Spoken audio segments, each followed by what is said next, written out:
ইঞ্জেকশনটা দিলাম উত্তেজিত করার জন্য, আরে ঘুমিয়ে পড়লো কি করে? তোর ভাল লাগে?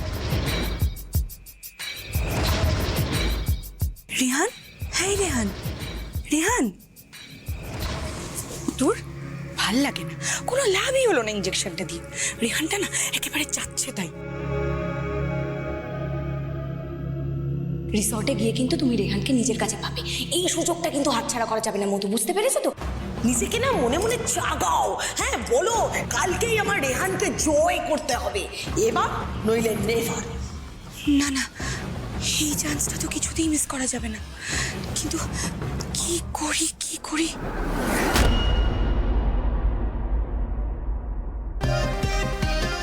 ইয়েস, রেহান ঘুমিয়েছে তো কি হয়েছে? লোকে কি সেটা দেখতে যাচ্ছে?